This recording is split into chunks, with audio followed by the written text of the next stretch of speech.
Welcome to A Free Solution. I'm Kevin Wilson, your host for today, joined by Tim, the Freedom Variant O'Connor. Oh, hey, I'm here, man.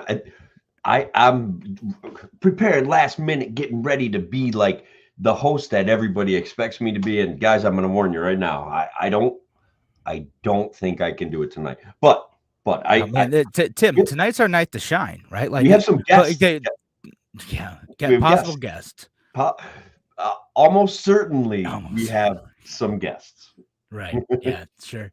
I'm sure it's gonna happen. But we're just there's an opening in the primetime spot of Fox News. If they're looking for someone, just some everyday guys to fill that spot. I'm just saying, like, we could probably find a way to make ourselves available. We've got to do it, Kevin. We've got to do it. We need that they could probably use a few more libertarians on that network. Because also they have Kennedy. Kennedy's great. Kennedy is great, but Gutfeld says he's a libertarian pretty regularly. He sometimes is.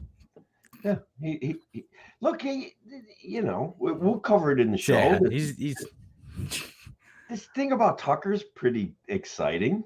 Yeah, so we'll talk about that and his whole thing. And I know folks in libertarian circles have opinions on these things, as like they do for everything. Yeah, and mostly they look to craft opinions that argue and disagree with other libertarians, which is just amazing. And we've covered most of them, but anytime you get into like, what's your views on the age of consent? I'm like, just shut up. Just shut up. That is not that just everyone just shut up about the age of consent. It's ridiculous. It's ridiculous. Some ridiculous libertarian said something stupid 37,000 years ago, and like now it's every single conversation comes up. Anyway, we don't need to go down that rabbit hole. No, not the intent either.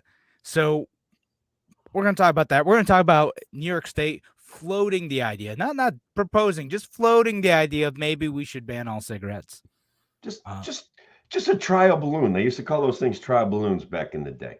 They just put it out there because we love you so much. We're going to ban all this. Because they care, and just a little bit of enforcement, just a tiny bit of enforcement, just because they want us to live. The Eric Garner School of New York State Enforcement for tax evasion, like nobody wants that kind of enforcement. Yeah, that's it. Well, somebody might. Well, but we'll talk about it. So we'll talk about that. We're going to talk about some possible university speech issues. Maybe we'll get to that zoning discussion that we promised before I bailed to go be a dad for a minute. Which was awesome of you. Like, that was great. Everybody was really impressed. I told my story. You missed the story about the gold, Kevin. Like, I know. Did I run it by you? Did you? No, you did. Yeah, you kind of told me about it in the beginning before the show. Guys, just so you know, don't go gold mining and gold panning in New York State. It's just not worth it. The king comes and confiscates it. It all belongs to the governor. All of the gold in New York State belongs to the governor. It's the law. That's it. There it goes. So we'll get to all that. And of course, if you have any other things to share, any other things that you want to talk about, or just add to the conversation, leave your comments. We're live here. So do your thing. Y'all know how it goes.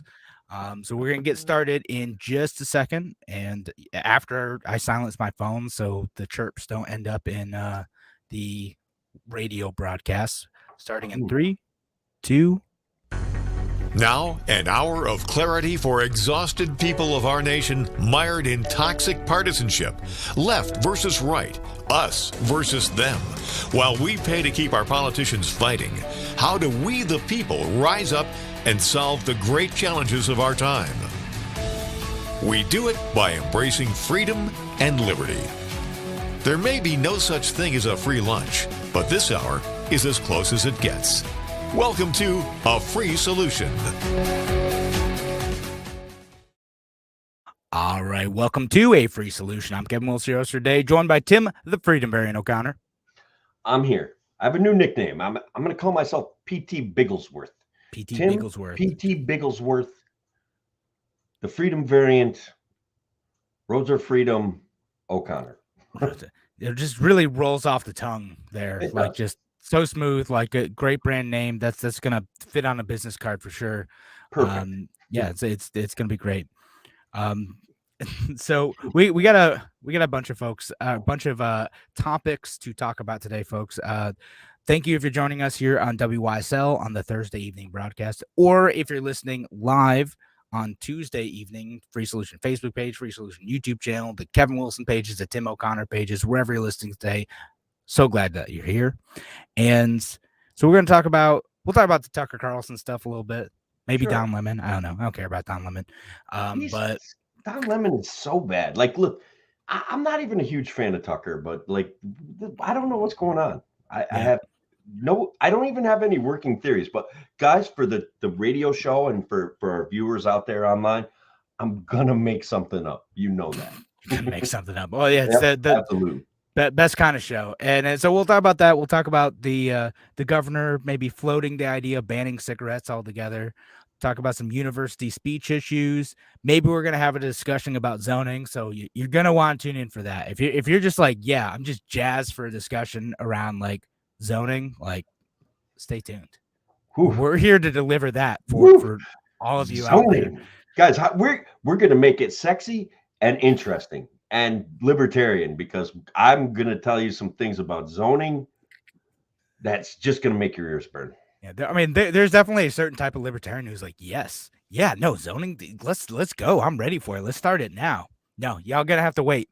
Good stuff. Good stuff comes at the end there. No, we're going to talk about Tucker Carlson stuff first, just because it's interesting. People are talking about it. He's already got a new job by the time of this project. I don't know if you saw it, but I guess he's going to go to OAN. As like a news director there, which not surprising. Like any conservative network would want to take that gap. Like regardless of what you think of him and his opinions, and I certainly have opinions on that. He draws a big audience. You know, he draws a huge audience. And look, I do want to hit an area where Tucker and I are in absolutely wonderfully perfect, nearly perfect alignment. He for a conservative and for a guy on Fox has been very outspoken about lack of oversight with the Ukraine war. He basically, I think, could be in the categorization of he is against this whole issue of the way we're handling Ukraine. And I know he's doing it for ratings, but still, it was a welcome kind of discussion to be heard from a guy with a big audience, you know? I don't know. Yeah, like Ben Shapiro. He's like, sounds like a libertarian right up until he says, like, we should be bombing more people. You know what I mean? Like, I'm not quoting him directly, but no. Well, that's my thing. Is like he's not. He hasn't really been consistently anti-war. You know, which maybe he could be getting better on. But also, my like mehness about that is kind of the same weirdness about other folks on the right with in relation to and like the like Noam Chomsky type folks. It's that it's like it feels more like they're like criticizing the US than really being principally anti-war, and it kind of comes off as like a apologia for Russia, like they're making excuses for like their part in participating in this conflict and trying to shift the blame on the US for sometimes partisan reasons, sometimes ideological reasons. Like the partisans, like the right wingers are like, this is really Joe Biden's thing. And like, he's the one causing it. And like, oh yes, but also not the only one causing it. And that's important to look at. And then like the left wingers and some of the libertarians are kind of ideological, where they're almost reflexively anti-US to the point where they end up becoming apologists for Russia, for Venezuela, for China. It's a weird thing that happens among particular libertarian and left-wing circles. I'm very comfortable with the point you're making there, Kevin. I want to be very clear that perhaps, right, that some of Tucker's anti-warness was actually just anti-Bidenness in disguise, and it was like perhaps lacked a certain amount of genuine hey, I'm anti-war and here's why. He was like, you know, criticizing the deep state and criticizing Biden in relation to Ukraine. So I think the point you make is very fair and actually very pragmatically libertarian, which I think regardless of how crazy I get with my conspiracy theories, I think you and I are voices for pragmatic libertarianism. What do you Yeah. think about that? Yeah, I think that's. Oh, I mean, of course, we think we're reasonable. We're the real libertarians here, but Really, only no, real but libertarians. I mean, and really, sometimes I worry about you, but like, no, I'm like, but yeah, no, we try to take that approach. We're like, okay, what else is going on? How do we like win people over? And not that everyone's trying to do that. Some folks, I mean, some folks explicitly aren't, but they're like, we don't care. Like, we're just gonna do what we think is right, and who cares what anyone else thinks? But just on this front in particular, like I just on foreign policy, I try to keep in mind the U.S. often is not the good guy in foreign policy. That does not mean the other side is the good guy. oh, Uh, good they are point. often the bad guy, and often worse in different ways. Sure. But To me, so like there's my anti-war stance kind of encompasses all of that. Where nuanced, right? And people yeah, have a really hard time with nuance in this day and age. Not our audience, not our friends, not the people that are listening to this radio show, but nuance in conversation. People lack it. It's like, hey, just because I don't want more war doesn't mean I'm like, hey, Putin's a great guy, or like we have conversations that just get too sketchy. That yeah, it's either or, right? We're this binary programming that we've been subjected to since I don't know, forever, probably since the advent of social media. It's either or, maybe George Bush, right? That either you're with us or you're against us thing. Society is polarized, and it's real, it's tangible, and it's palpable. So, like, I say something, for example, like, guys, I hate what Hunter Biden did, but I think most of what he did is 100% legal. They're chasing a process crime. All of the stories coming out now, blah, blah, blah, blah, blah, that probably Tucker was amping up this last week, right? Like, these things are not real. It's a way to get you to react. It's a way to make you invest in their stuff. It's a way to make you buy Bud Light. I don't know. Like, it's just, it this all is the comes thing back of to this that. reactionary binary mindset, man. Yeah, there's a little bit of that. So, and just to re-put it back into context for anyone who might be just joining us, like the whole reason to talk about this is there's some folks who are debating the legacy of Tucker Carlson, who has left Fox News. He's again the most popular host by far on that network. Sort of surprising that it seems like he left suddenly. Like he didn't have a big goodbye moment. I think his last segment was him eating pineapple pizza. Right. So that's not exactly a high note to leave on, I guess, or maybe it is. I don't know if you're a big pineapple pizza fan, but it seems like it was sudden. Their Fox News was a little bit vague. They thanked him for his service and said, "Yep, we're parting ways suddenly." And I don't like people are speculating. Is it over like the Dominion lawsuit thing? Fox just got kind of creamed on that, Yeah, I and mean, Fox, like what they're alleging, what I'm seeing the left allege, right, is that Tucker allowed disinformation to be spread with his participation in allowing people to lie about the domain. And guys, like, look, Kevin and I were pretty like, we're not buying this voter fraud Dominion programming kind of, even though I kind of wanted to, I'll be honest, but like yeah, something about it didn't really make sense to me. Okay, like it was fun to kind of joke around about, but apparently now it's been proven in court that Dominion, machines are not readily programmable from a centralized office, that they actually effectively they're not connected to the internet in a way that allows vote tallies to be changed. So a lot of the things that people were going on about this last election were in fact false, and it just cost Fox like $750 million. yeah, $787 million.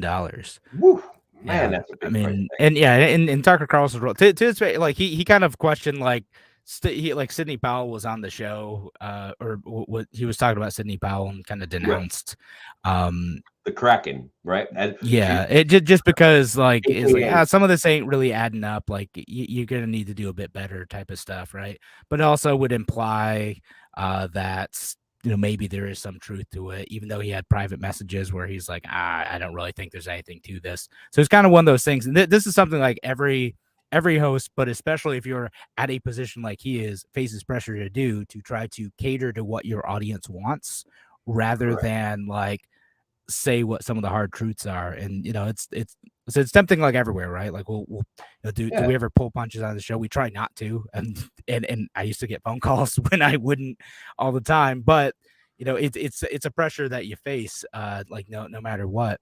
And did he do a bit of that? Maybe. He was also talking a lot of trash about like executives in text messages too, apparently, which may have contributed, but Say that again. he was talking a bit of trash about like some of his like the higher ups at Fox. Oh yeah, So they're I like, could yeah, see that. that's part of what came out in the like which again, I'm sure there are some listeners out there who may have said something like mean about their boss in a text message to a friend or a colleague, but if you happen to be involved in a major news organizations and then subject to a lawsuit where your text messages can be pulled up by produced produced as evidence, then it's not great if it comes out in public of you talking trash about your boss.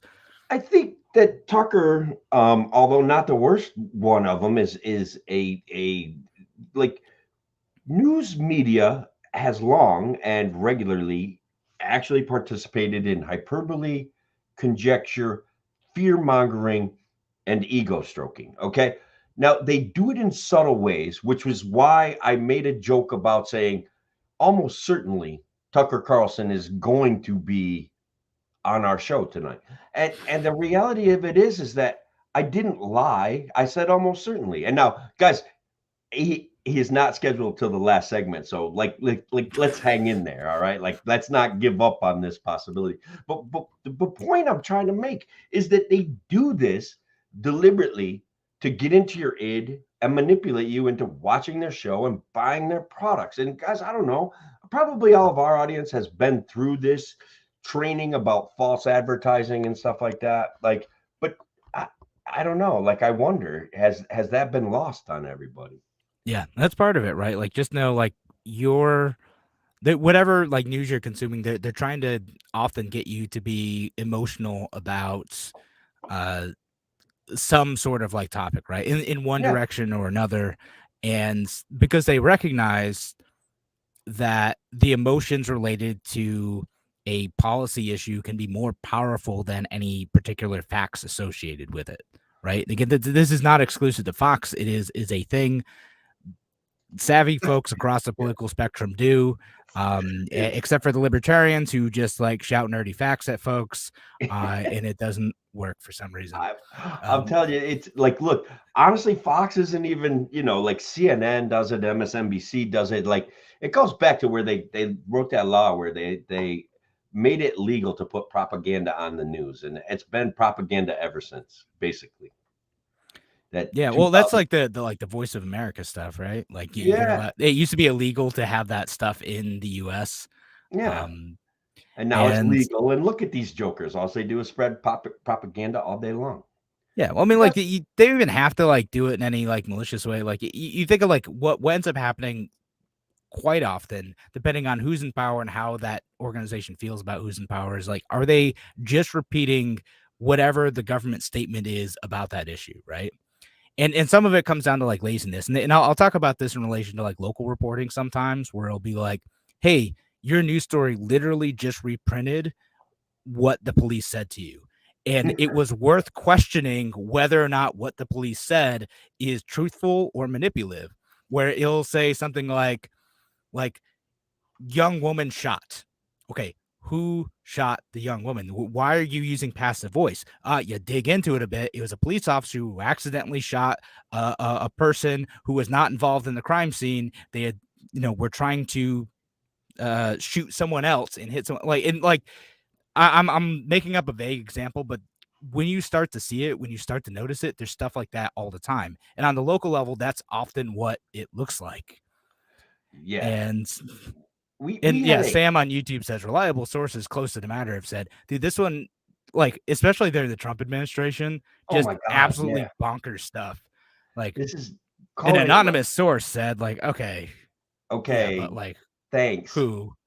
And is it real? Did you fact check it? Do you have other sources to corroborate this? Do you have other like hard evidence to be able to show folks? Like, Right, Kevin, it's the seriousness of the allegations that's why we have to present it as news. We don't where there's need smoke, there could be fire. there with this kind of smoke, there's definitely fire. That's kind of how they would play this game, man. My local newspaper got so anti-Trump because they were like trying to have a relevant online presence. So they knew bashing Trump in their op-ed, their editorial op-ed, where the editors of their paper would write op-eds about Trump that were just malicious malarkey, repeating like the craziest left-wing things out there.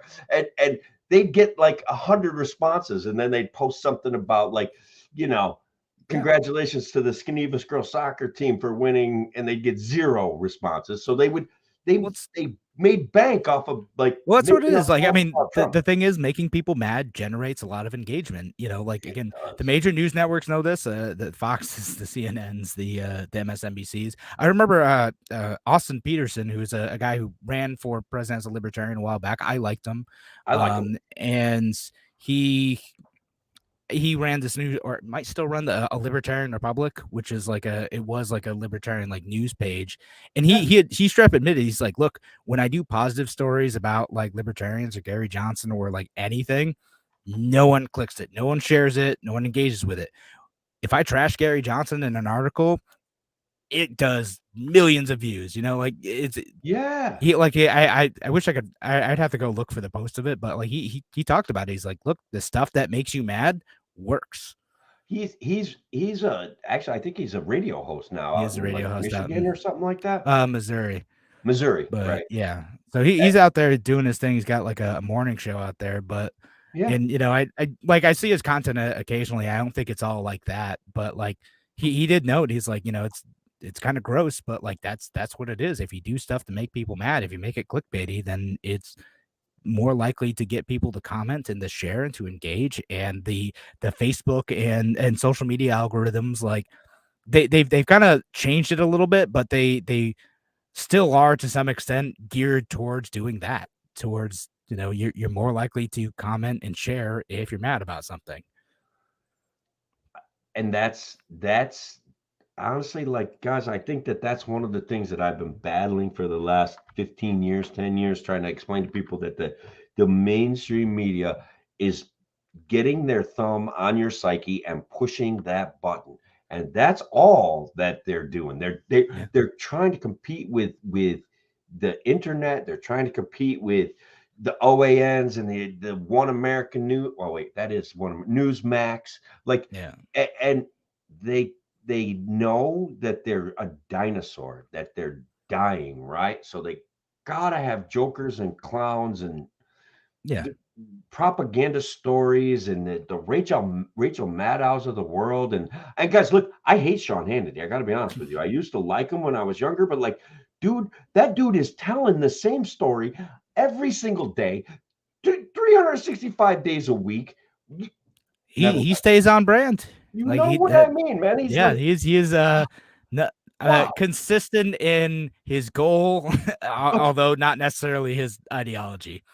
I don't even look. He's a compelling figure. He's a good-looking dude, but like he tells the same story over and over again. Yeah. So we only have a little bit left, but I'll just end with like, when you start seeing this stuff, start looking out for it. Start noticing if you're getting manipulated by things, and that's all. That's the only advice I can give is like, we got to do better, like, because it's not great for politics, not great for the country to keep kind of spiraling down like that road. Wow. But all right, we have to head to break. Thanks again for joining us here on A Free Solution. We're going to be back in just a few minutes. Talk to you soon.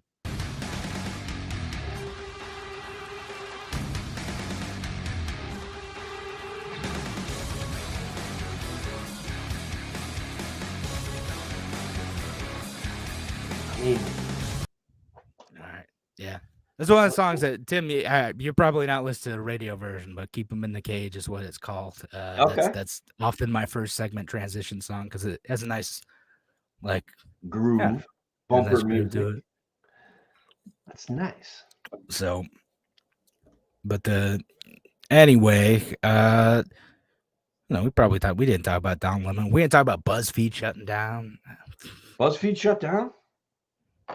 Yeah, BuzzFeed News. It's gone? It's closing down. Really? Yeah, I didn't hear that. it is. Oh yeah. Well, BuzzFeed isn't reporting on it, so how would you know? How That's would I I know. know? How would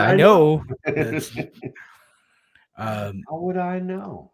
No, I do. but yeah, no, they decided that that's just not something they're doing anymore. They ran out of resources, and what were they famous for? What was their what I forget. I know, like TMZ. If you said TMZ, they have a brand identity in my brain. Clickbait articles Okay, for yeah. listicles. I love that. Did they do flat Earth stuff? Because I think maybe I read some of their work. They probably did, because they had a lot of like user generated content. That like almost anyone could go in there, write it, and they had pretty low like editorial standards. They wouldn't like they had like an actual news division that did like newsy stuff. Although they kind of got in trouble because they really jumped on like some of the Steele dossier stuff back in the day, which they were probably telling the truth about. Like the Steele dossier thing's been kind of almost unilaterally. No, that's unilaterally is not the way we're, but it's been pretty well debunked at this point. Right? Yeah. Well, yeah. So they had they published it. So they're publishing it as a news document. Oh, okay, all right. That sucks for them. Yeah, but and all right, but we should probably get back to the show. I guess we'll talk about good folks. If you have anything else that you want to talk about, let us know. But otherwise, we're gonna keep rolling into the next topic. All right, let's do it. All right. Cool. Welcome back to A Free Solution. I'm Kevin Wilson, your host today, joined by Tim, the Freedom Marion O'Connor. I'm here, Kevin, and I am looking forward to this next topic. What in fact is the next topic going to be? You don't know? Come on, you're supposed to come up with it. No, we're going to talk about cigarette thing. I want to talk about that. I figured. That's what we're going to talk about the New York State's possible cigarette ban on the horizon. Now, Kathy Hochul and Democrats have already kind of pushed towards further restricting cigarettes with the menthol ban. Correct. And pushing towards that. And Shelley commented on YouTube earlier. It says, why are they doing this? They say it's because they care about people. They're trying to do what's best for their health. And Shelley said, because they care about Black people smoking menthol cigarettes, they're going to make them all quit on the same day. That'll work. Yeah. Like that's, it's like you're saying that and you're joking, and I know you're joking, and probably everyone else listening knows you're joking, but they're totally serious about this. Like, well, if we just ban it, then everyone's going to quit and everything's going to be great. And then you have to ask yourself the next question. Well, what if someone goes to another state and they grab some menthol cigarettes and then they consume them, or they try to pick up some and sell a few to their friends? What happens? Yeah, the black market finds a way, Kevin. The black market will find a way. I mean, I would probably start a tobacco farm and grow my own, Exactly. Can you still grow that on your own? Like you're going to be able to grow some like weed plants and grow some marijuana, but can you grow like tobacco if they ban them? I can. It'll grow. It'll grow. Does it grow in New York State? First of all, does it? I legit have no idea. Actually, I think it's like a South Carolina, Virginia product. Like I was going to say, like I thought it was more of a southern thing, but like Virginia for sure. But this Facebook user says, "Oops, sorry, my bad." We'll get to this one. This Facebook user says, ban the cigs to give boost to pot stores. Yeah, I mean, which is kind of a funny thing, though, right? It's like, okay, as we're sort of kind of legalizing marijuana, we're gonna move towards banning cigarettes. And we should talk about like what the actual news is in a second, but I know you want to get to another comment. Where to go? Look, anytime I think about cigarettes, I think of Eric Garner and the absolute tragedy of what happened there. This guy was like, and look, this story needs to be told over and over again because I think people lose touch with it. And it's an example of several things. Just how far the government will go to enforce its laws. It's an example of how police can overreact in a situation. It's an example of so many things, of such a minor thing that this guy was doing that ended up dead. And look, the way that it happened, he was going to end up injured no matter what. Okay, like guys, and it was over selling loose cigarettes outside of a store and jipping the government out of the official tax stamp. Like it's to me, the government can be literally insane. And Eric Garner is someone whose memory should never, ever, ever be forgotten. Period. Even Sean Hannity was like disgusted at it. He said the government will kill you for taxes. That like that was back when he was cool, man. Like I don't know That's what what happened. It's just like a total failure to be able to like enforce the law without violence. And it's one of those things where we talk about like every law could end up like that, right? Like that's the government could choose to enforce the law with violence. That sometimes it's less violent and sometimes it's more violent, but they could always choose to enforce the law with violence, and they may not be held accountable for doing so. And that's part of the problem. And this Correct. Facebook user says, how many more Eric Gardners will the ban cause?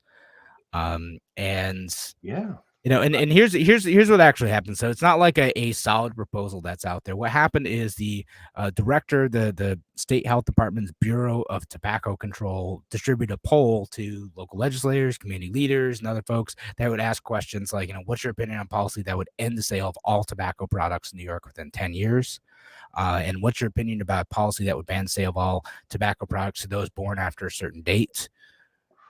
So they're just kind of floating out like, well, how do you as a local official feel about this? How do you as a community leader who would be asking to support this, how would you feel about it? And so that could be a precursor to proposing actual solid legislation to go down one of those two routes, to say like we're going to ban this starting in like 2035, or we're going to ban this for everyone born after whatever year, 2015 or something. Right. Yeah. Just guys, benevolent authoritarianism. It's like your parents actually didn't treat you right. So what we're gonna do is take care of you. And because we pay them for that privilege, we have the highest taxes in the country. I don't know. Maybe I'm the one that's wrong. Maybe looking at these things like it's run by a bunch of psychotics is the wrong way to go about it. I don't know. I don't know, man. There's so much force going on in this state. There's so much authoritarianism. I just don't even know what to say. But we have great roads. Oh wait, do we though? Do we? I don't know about that. Do you remember Kathy Hochul's like emergency pothole plan? Whatever happened with that? I got a pothole right in front of my house. Did they not get fixed? Oh man. The pop plan. She was going to dedicate $1 billion to an emergency pothole response team. It was one of her campaign pledges. My God, I thought she was really just scamming us all, but probably in some level it was serious. Maybe it's happening. Maybe everywhere except for the potholes near you are fixed. I guess. I don't know. No, that's probably true. They know my political leanings. Just leave Tim's pothole there. I want to get this comment from Sam on YouTube. It says, I can imagine some state trooper car stops. Can we search your car for contraband? Oh, we see you have cigarettes. Sam, they already do that. Like it's already a thing. I could tell, Sam, you are not a consumer of cigarettes from reservations, because everyone I have ever talked to who has bought cigarettes from reservations knows you can't buy over a certain amount, or you will get accused of buying them for at a reduced cost, because you get the no tax cigarettes on the reservations. You would get accused of trying to resell those. So that's and I always say that because I have family members who smoke, and I went to college near a like reservation gas station where that like they had a big sign that said it. Yeah. Because they had the cheap cigarettes, and yeah, that's what it is. And again, it's not a great thing. I know it's not good, but it's totally a thing. If you have too many cigarettes and you're coming, like they will wait. They will pull people over that they think are buying too many. It's already a thing, and it would get worse. So like imagine that, but like everywhere along all the borders. And Shelley pointed out that it's also a thing that happens at the Vermont border. Yeah, it just that, but more of it all the time, every border, and for anyone who has cigarettes, because as we talked about with the as we talked about on the sorry, I just lost my train of thought on the with the Eric Garner stuff. Right. Every law could be enforced with violence, and this is one of those cases where you're going to get a new war on drugs, but for tobacco. Well, we need more wars, guys. We're going to be bombing Mexico, and we're going to take on the drug cartels. And look, we have to justify these tax collections and these tax revenues somehow. A war for your health is just the way to go. And look, I don't know. What I'm afraid of is just breathing this into existence. Like I can remember a couple of years ago when the Green New Deal was, we're going to get rid of cows. And now every vegan legislator is talking about how CO2 emissions and methane gas from farming account for 14% of our problem. They say 14% of our problem with global warming. And so once they cross these bridges, they don't go back. It almost makes it inevitable. Yeah, it's one of those things where we have to do that for our own good, for the collective good. You just have to deal with it. I guess. Yeah, we can leave the state and look. Or, vote with your feet. Better and better. Yeah. And John's asking, any discussion of the state non-budget 25 days late? Yeah, I mean, they're still before I came online to see how the progress is going, and they've approved their dalliance for another 7 days, at which point they will either have a budget or approve another dalliance for 7 days. And look, maybe three people in a room isn't the way to do it. Maybe they should bring this to the floor of the assembly, debate it, come up with a real budget, and move forward like the responsible legislator. The highest paid legislators in the country should. They should do their job.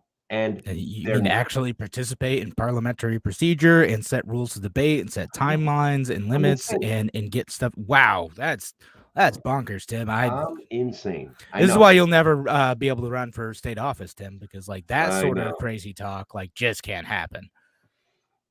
I would love to win lotto and use that $1 million to just run for state office and just spend all of that money, because I don't think there's any limits on what you can spend on yourself, and be like, all right, I'm going in and I'm making lotto illegal, and I'm going in and, just kind of, we're going to be more libertarian. The government, anybody can run a lotto. That's how I would do it. Anybody out there can run a lotto. No state monopolies on gambling.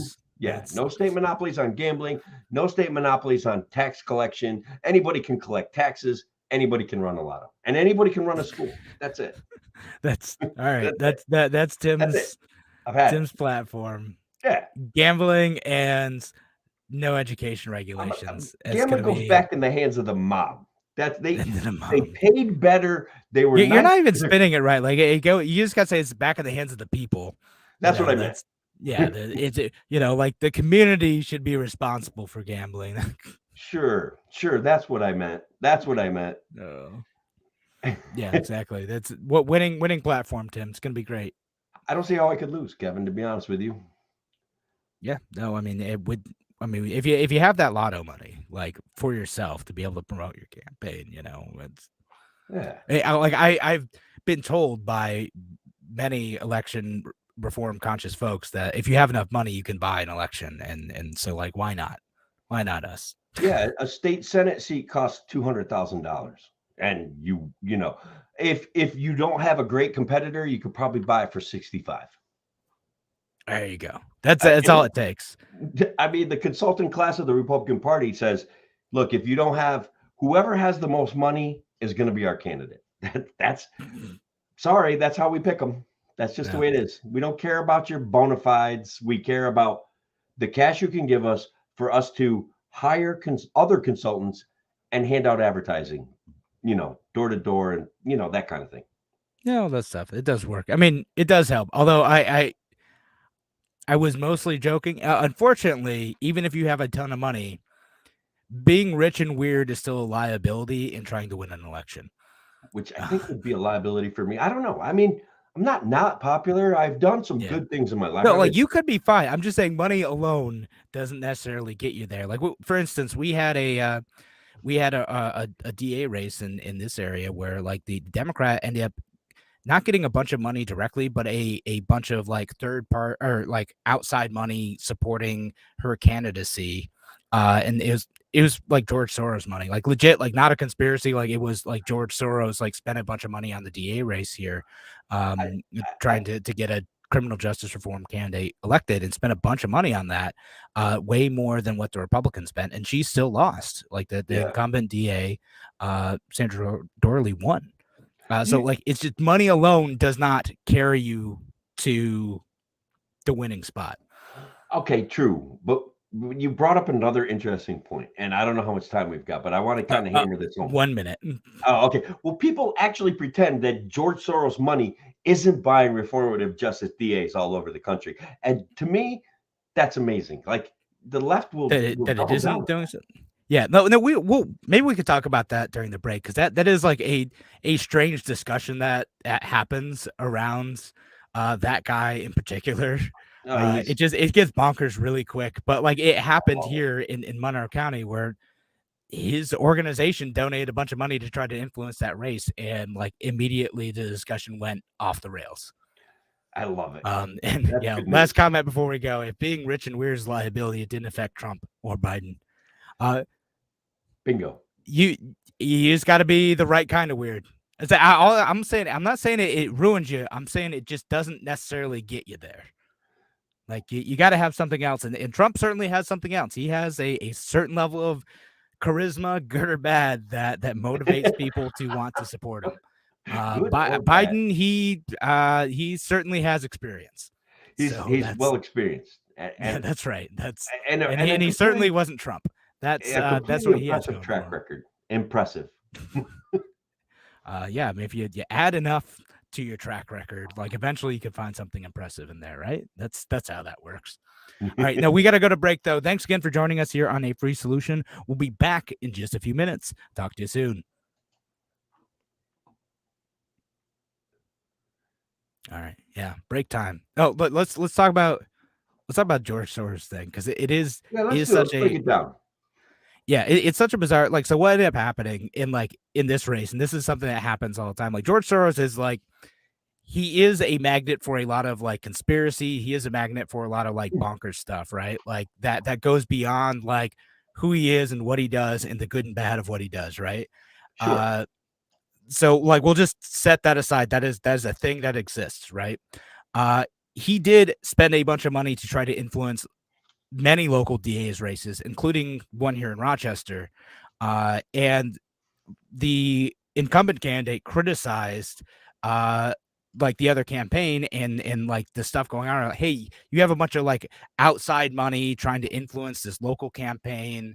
And like, this is a thing worth criticizing, right? Right.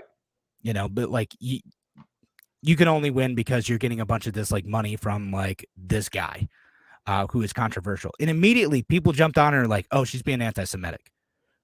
Like, no, she didn't say anything about his Jewish heritage. Like literally ends up becoming a thing where like any criticism of George Soros, who like I have mixed feelings about. There's some causes I like, some causes I really don't.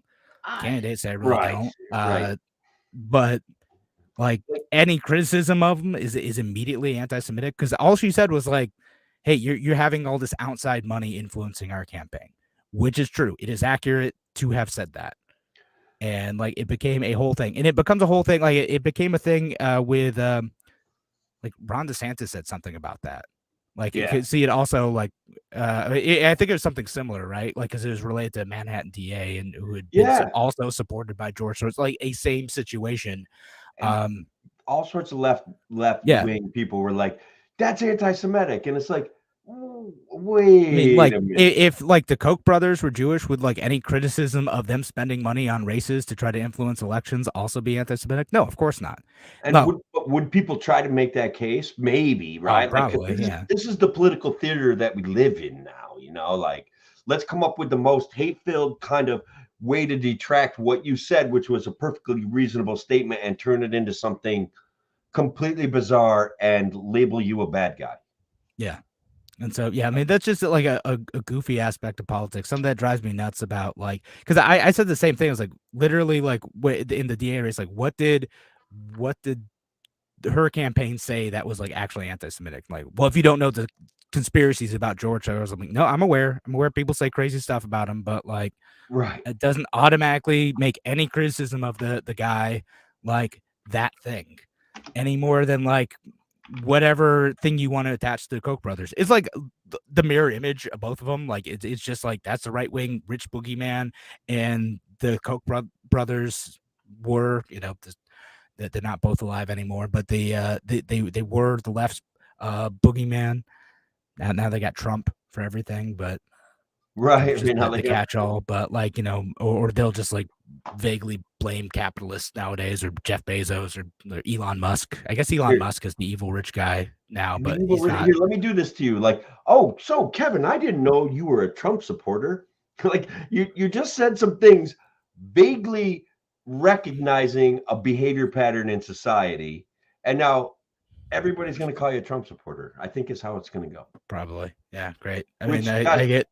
we've had lots of conversations. I'm going to say that Kevin is very ambivalent about Trump. That's probably the nicest way to say Yeah, that's it. nice borderline, like, inaccurate, because I haven't been nice about statists in that direction either. Right. No quarter for big government, folks. Like, I'm not gonna be No nice. quarter for big government. No, you guys, you don't get kid gloves, especially people with actual power. Like, if you're like some everyday person, you want to come and talk to me about ideology, okay, like, I'm all right. But like, if you have actual power and you've exercised it in a way to hurt people, Joe Biden, Donald Trump, Barack Obama, go on back. Like, yeah, all those folks, yeah, they don't. I don't have to be nice to them. No, Not at all. I'm with you. Well, you know that. Yep. On that note, we should head back soon, and we could talk about the university stuff, or whatever direction you want to go, Tim, and whatever direction folks in the comments want to go to. If you have another topic that you want to talk about, make sure you post it in there. I definitely want to talk about that university thing. I think it's a good free speech issue, and it's an interesting New York State story. All right. So we're going to be back in 10 seconds. Thanks again for joining us here on A Free Solution. And we're going into the final radio segment. Welcome back to A Free Solution. I'm Kevin Wilson, your host today, joined by Tim, the Freedom Variant O'Connor. I'm glad to be here, Kevin, once again. So look, I don't know if we've done an official shout out to our WSL listeners, but I want to say, guys, there may be to this Rochester area WSL. We want to thank them for this opportunity to have these conversations, and encourage you guys to if you feel like joining us on Tuesday nights when we pre-record the show, you'd be more than welcome, and you can help shape the narrative. But I ran across something, Kevin, that I want to present as an interesting, what I'm feeling is a shift in the dynamic of New York State, perhaps, and perhaps it's just imaginary. But my kid reached out to me. It was, I don't know if you remember, last week we talked about Riley Gaines getting basically assaulted a little bit, and not a little bit. She wanted to speak at a campus in San Francisco, and there was a violent reaction. She was basically blocked from leaving. There were comments made about how she was kidnapped. But on the heel of that, the University of Albany, which just so happens my middle daughter attends, she sent me a letter that was released immediately after that. And I want to kind of read it, or at least read some of the highlights from it. Yeah. And so it's like, dear Great Danes, as a public university, blah, blah, blah, blah, blah. Anyway, we have a constitutional obligation to protect speech, even when that speech fundamentally conflicts with our core values. As one of the most diverse public research institutions in the nation, we are equally committed to fostering an environment in which all students feel safe and included, and that the right to protest is also protected. These two central parts of our identity need not exist in conflict. So and this is like kind of, it seems like it's kind of a warning. We expect members of our community to be able to voice their views in a manner that promotes dialogue and honors University of Albany's commitment to freedom of expression. This is especially important when it involves free speech that members of our community find offensive or objectionable. So look, we can take a couple like presumptions, right? That as a state school in New York, that there's a predominantly liberal-ish populace. It's a pretty standard college thing. And I think what they're saying is like, if we have like Ben Shapiro on for a speech, you guys can't go kick everybody's ass. That's how I interpreted that. Yeah, I mean that's how I understood it too. Is that like the point of the like broad liberal project is to like engage in dialogue and come to decisions and thoughts through discussion rather than through violence or through who's ever able to coerce others into whatever they want to do. And so like that's what in theory colleges like embracing that sort of, and by liberal I mean like in the very broad sense of the term, right? Of Sure. like a free society, a constitutional republic is a liberal style of government. Yeah. In like a broad sense, not liberal in like the like liberal versus conservative sense. I mean in the classic sense.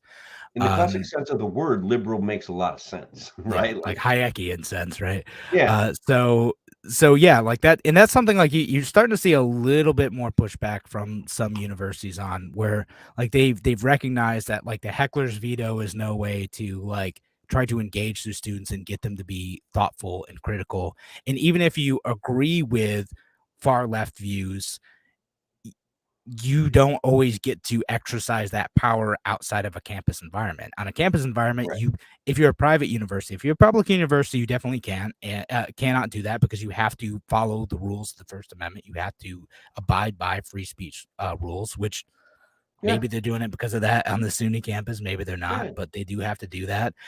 Private universities, you can, like I went to a private university, you can shut down speech. You can say certain stuff is inappropriate. You can say clubs can exist for ideological reasons.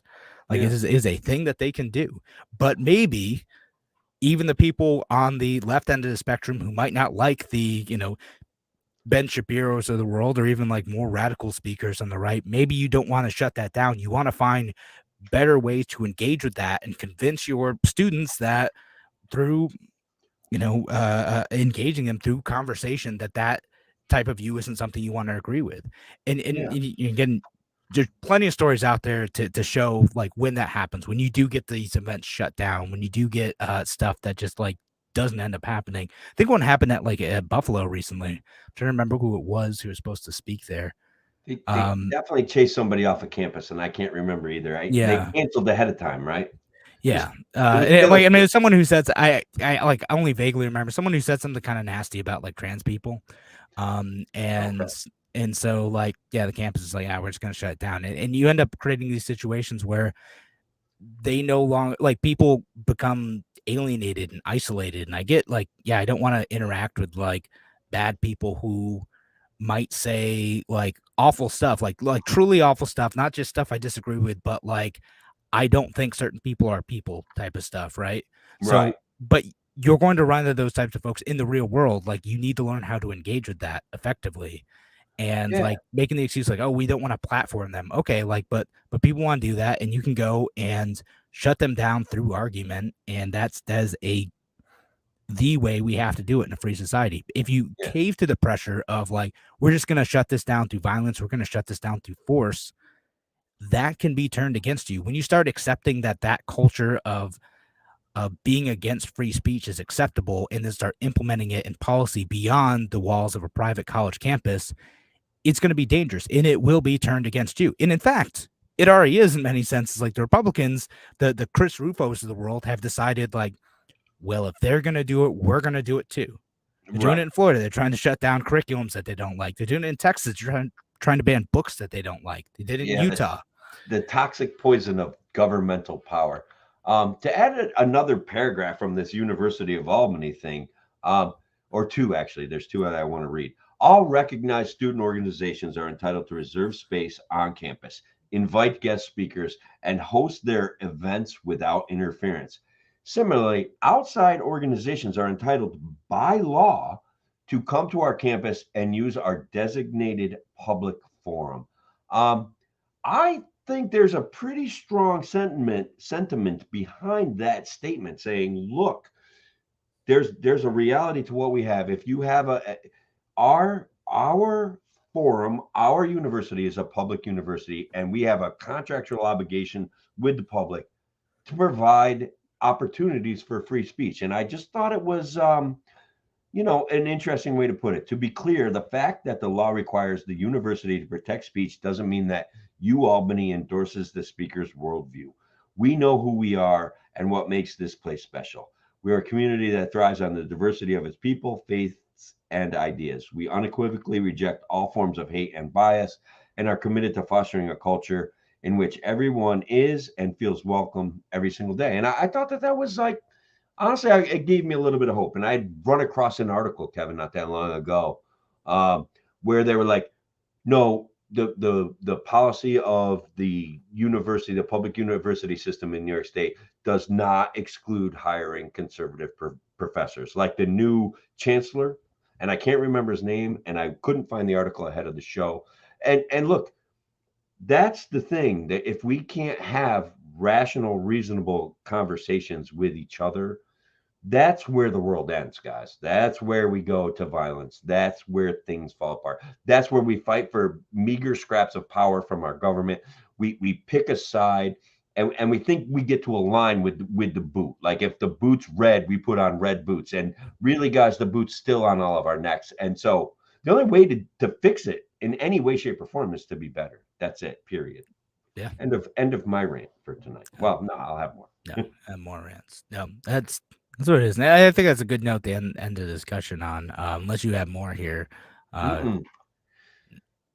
Yeah. I do think that I want to point out that McDonald's has in fact opened a fully automated McDonald's.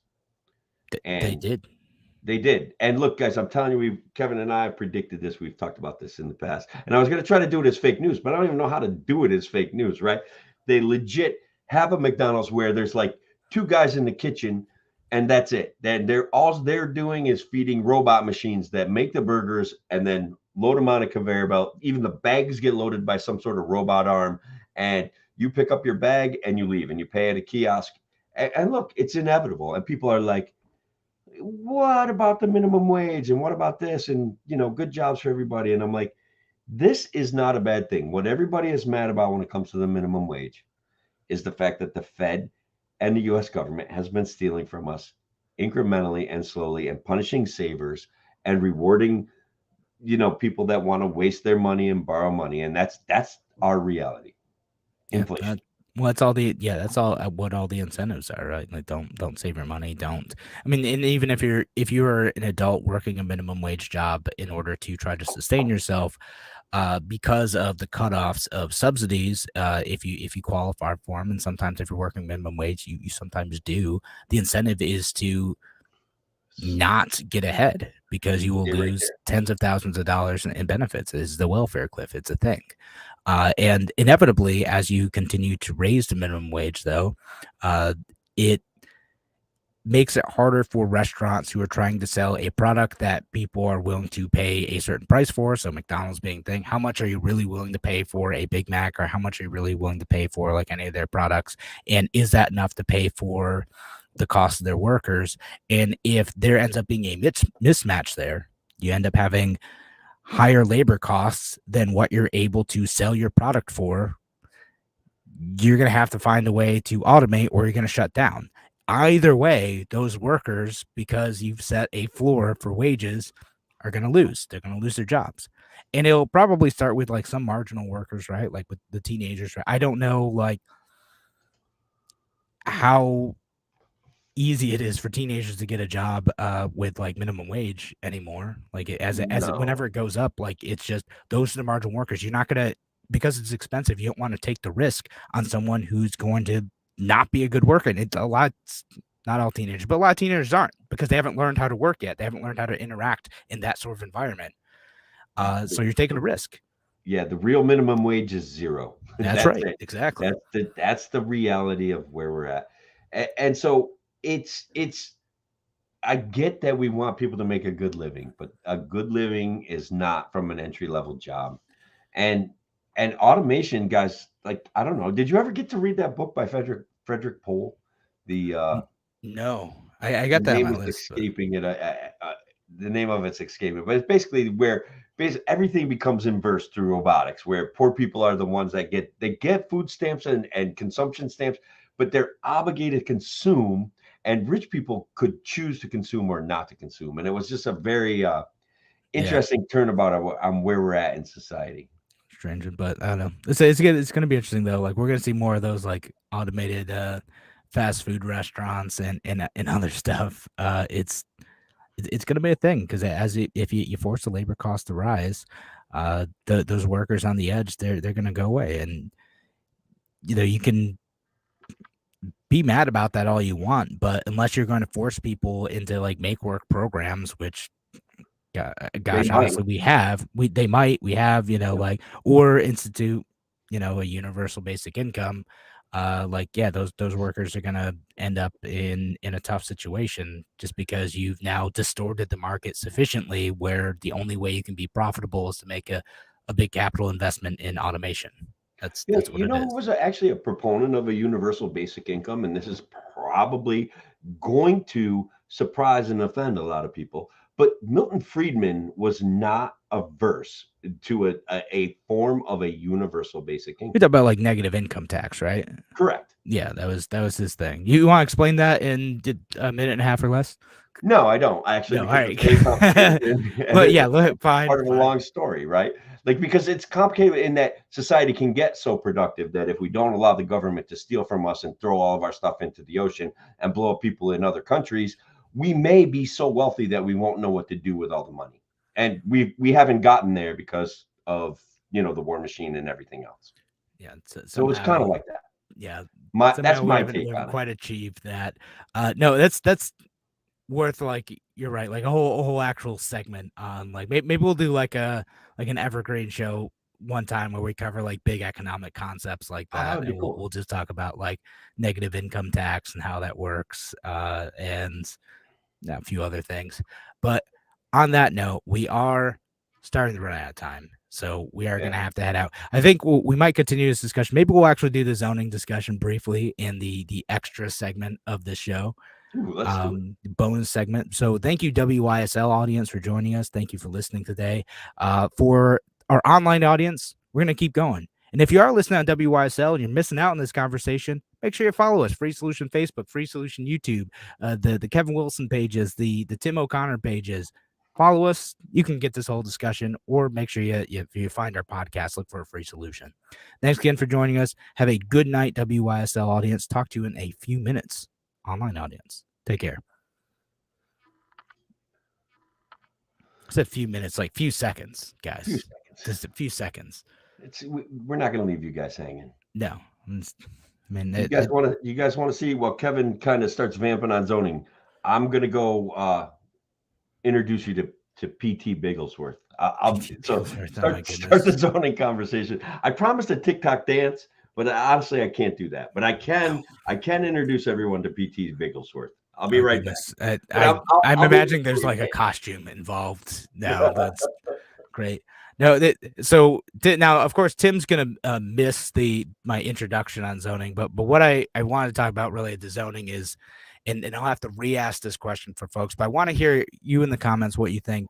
Where should zoning be determined? And by zoning, I mean, who gets to tell you what you're allowed to build on your property and what type of thing you're allowed to build on your property?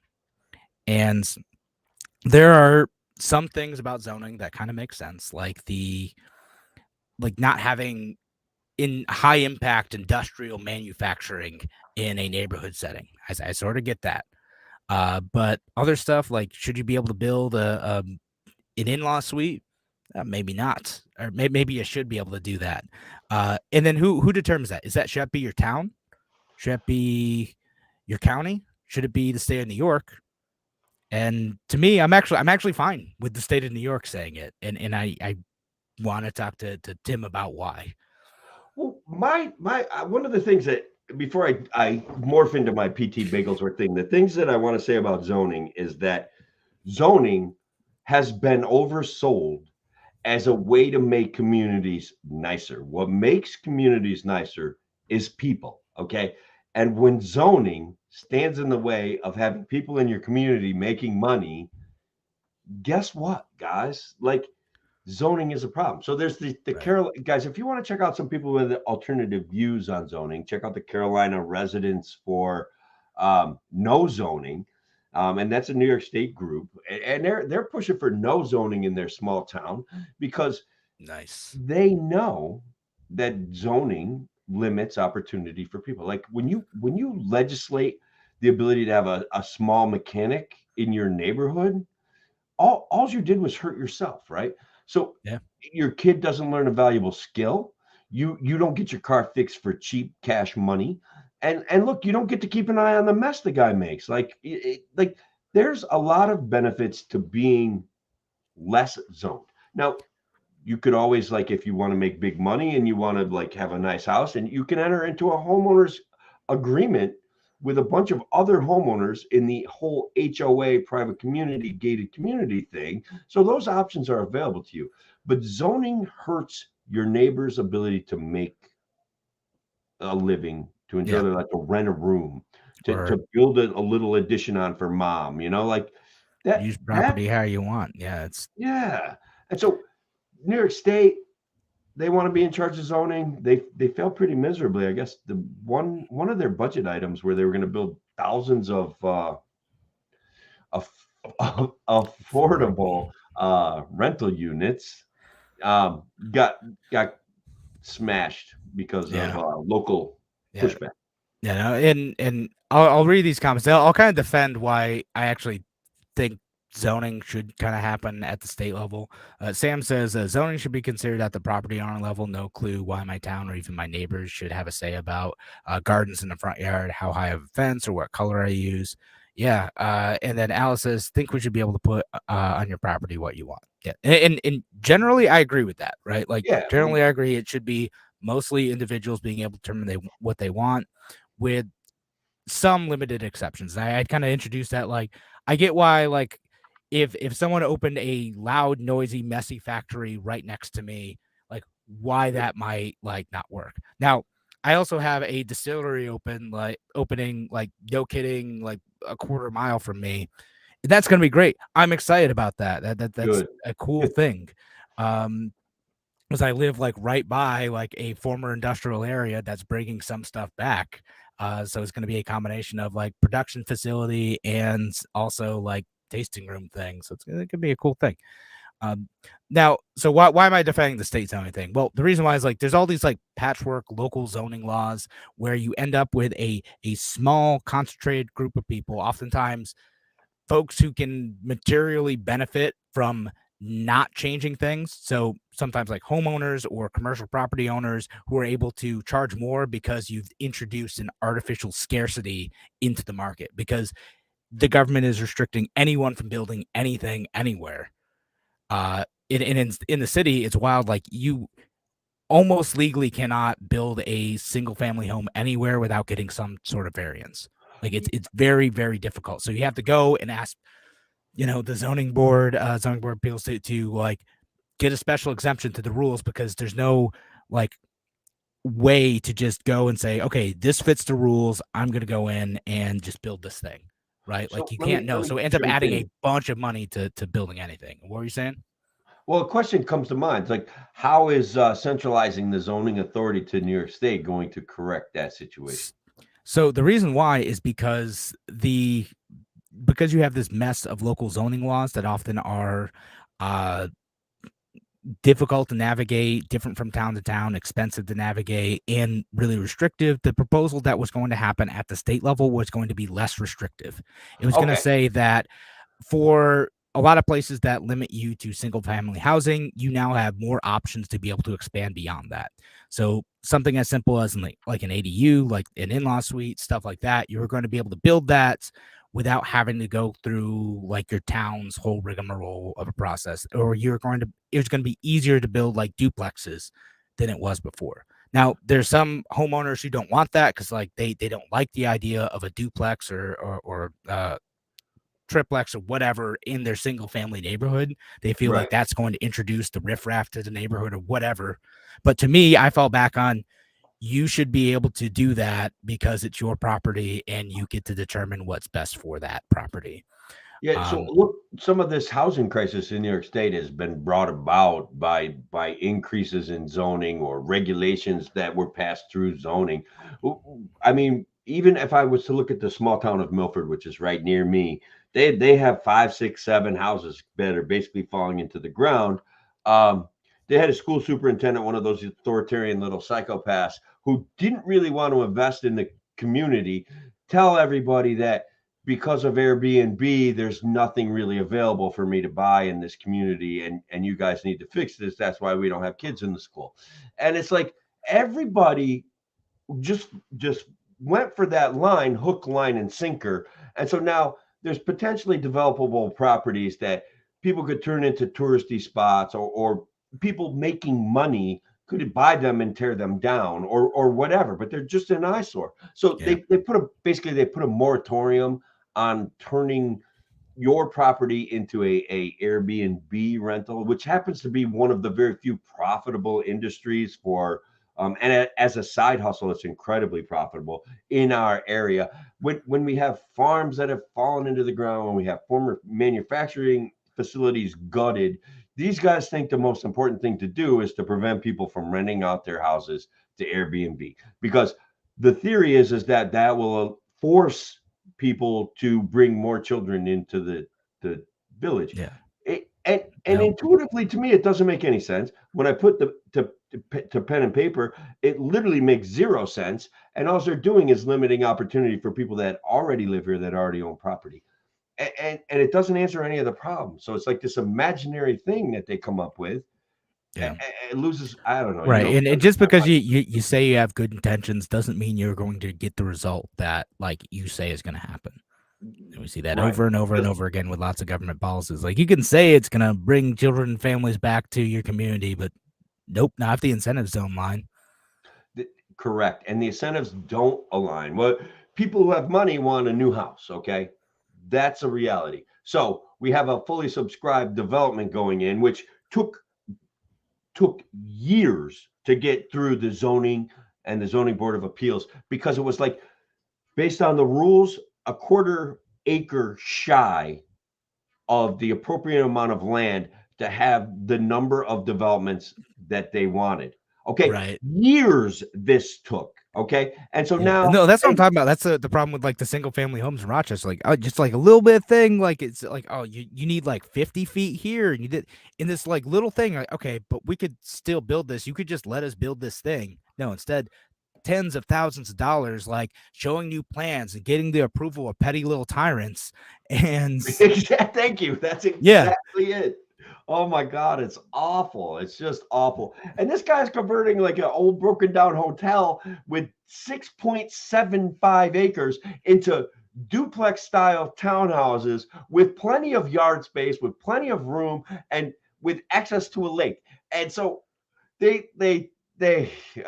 God, Kevin, you try to explain it to him, you try to talk to him, you try to say, this is a good thing for our community. This is a good thing for Milford School.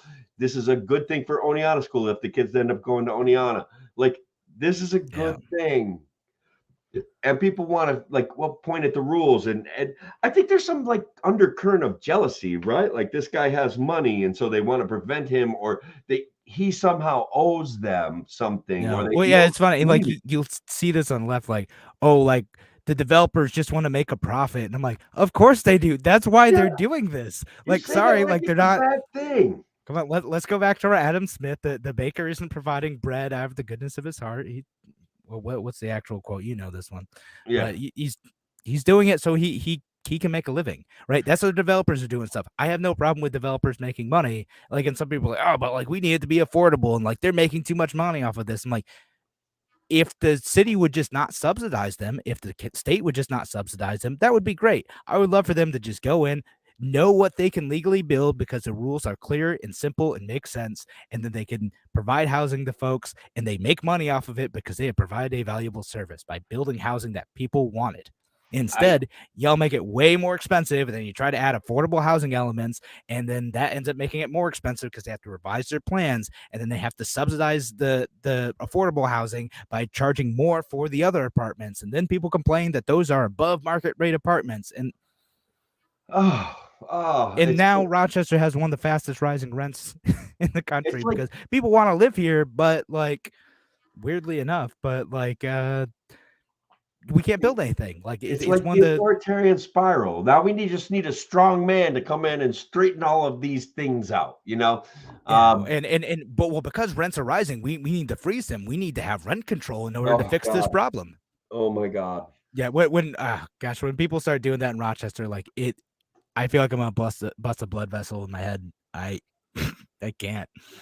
Well, look, it's and again, like we've talked about, we're pragmatic, but also like we can't deny that the absolute problem is the absolute problem, and that's people are small-minded, they're petty, and they're rule oriented, and those are the things that are destroying New York State. And as people leave, we're stuck with a greater density of people that are small-minded and rule-oriented, and it's very, very unfortunate. Our friend Patty wants to just like bug out and build a hobbit house, and I'm like, your hobbit house will never pass code, and you will never be able to get insurance on it ever. Like, yeah, if probably not. And if they don't even come out and tear it down on you because it won't fit, like it's this small-mindedness, this kind of semi-bigotry, this we've got to control our neighborhoods. It's like, if you want to live in a controlled neighborhood, get rich and join a homeowners association in a gated community.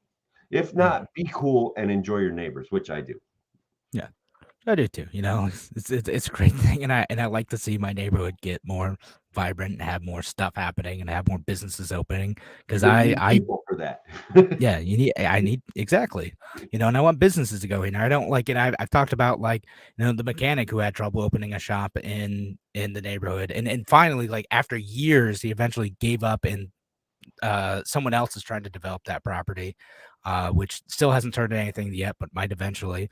But we had like someone wanted to bring a nice coffee shop to their neighborhood, a really like high-end coffee shop that I think would have been great. And it got shut down because, well, there might not be enough parking. Because like maybe because of the use of that coffee shop, it needs like whatever, like 10 parking spots, but there isn't 10 parking spots in that area because there's a part of the city that was built, you know, 120 years ago. Like it just didn't exist then. So there's just not a big parking lot. So unless we're going to tear down a bunch of houses or tear down a bunch of like pre-existing buildings, like there's not going to be a parking lot. Can we just let the business open? My brother was telling me something in Colorado. They wanted to build some like condominiums, and it was like kind of government sponsored, low income or subsidized housing, and they didn't, according to their rules, have enough parking spaces. So they went and changed the dimensions of the parking spaces so that after they repainted them, they had plenty of parking. Like no one else can do that but the government, and so what a ridiculous situation. Oh yeah, and it's a thing, and and I get like I'm not totally anti-parking. I know there's like some like urbanists and density advocates who are like, yeah, we should just abolish all parking. Like, no, people drive. They're gonna drive the stuff. We want them to be able to drive into our neighborhoods. I get it, but also like some of the parking minimum stuff. I'm like, I just don't think everyone should have to be forced to put, you know, like 3 parking spots for every like 200 square feet of, you know, I don't remember what the exact number is, but it's something like that, right? You know, or like with apartments, it's like 2.5 parking spots for every unit in some places. And yeah, it's a whole thing, which then you end up with acres and acres of parking, even if you're building housing for folks who might not necessarily need it. Yeah. And so in conclusion, or not, maybe not in conclusion, but I just want to say that zoning is one more area where the government is promising to protect you from something that they can't really protect you from anyway. And so, guys, less zoning and less adherence to rule-oriented pencil pushing is going to benefit New York State. It was something that I advocated for in my campaign when I was running for New York State Senate. And I think it's a reality that we have to take a look at all of the rules that we have on the books. We have a town to the east of me that has basically an incoherent zoning plan. You can build every single thing that you want, or you really actually can't build anything. And nobody in the town is sure which, like they're just like, what's well, up when you here? have vague laws, then it's up to the people and how much they like you at the time, right? Mm-hmm. And again, like tiny homes, big thing. People would love to do them, and occasionally someone gets one through. But like the only people that can actually build tiny homes again without any real conflict is the government. And so Right. where did Yeah. they choose to build them? Right next to the freaking jail. And it's like the ugliest lot of land I have ever seen. I don't even think they finished them. Again, I bring it up pretty regularly because it's just this government And fallacy in action of, hey, we need houses, tiny little houses by the jail. jail, right? Yeah, I mean, it ends up happening in low-income neighborhoods or with developers who have connections with, the government, and yeah, it ends up being. But hey, we got a grant for most of it. Well, yeah, right. And now, it's really free if you think about it. I'm like, what? No, it's not free. No, the state paid for it. No, it's which not is free. Still us. It's still taxpayers. So probably we should just kind of fade off. But I do want to point out that 60 Minutes has made it clear that Ray Epps is not a Fed. Well, the case closed then. Okay. Honestly, I think legit 40% of the population is like, if 60 Minutes is saying he's not a Fed, he's definitely a freaking Fed. Period. That's it. I was kind of on the fence before, but now, thanks to 60 Minutes, just boom. ditto opposite. Yeah. No, like that. I was like, hey, my position on that is like, I don't know, but if it came out that he was, I'd be like, yeah, I get it. It's believable. So look, PT's Bigglesworth. I'm the new advertising director for the Anheuser-Busch brand. And I just want to be clear, guys, I got some secret weapons to make Bud Light popular again. And one of the things I'm sticking with, Clydesdales, cop cars, fire trucks. And I mean, Clydesdales. I, though, am a revolutionary new marketing concept for a really watery beer. I think I might pull in puppies, Kevin. I don't know. What do you think? Puppies. Wow. Innovator. Yeah, I'm just saying. Cut this man a check. Look, if we're not going to get the Carlson slot on Fox, we got to prepare. That sort of marketing genius, how can we lose? I'm 56. I haven't ever really won. So, like, I don't know, bro. I'm just saying. All right. Well, on that note, thank you, PT Bigglesworth. PT's Bigglesworth. Get it? Bigglesworth. Like big worth. Yeah. It's not obvious. I needed to explain that. All right. Fair enough. No, we're all right. We're gonna call it a night, folks. Thanks for listening. Thanks for participating in the show. Have a great night. Man, my dome is shiny. Whew. That's why I wear a hat.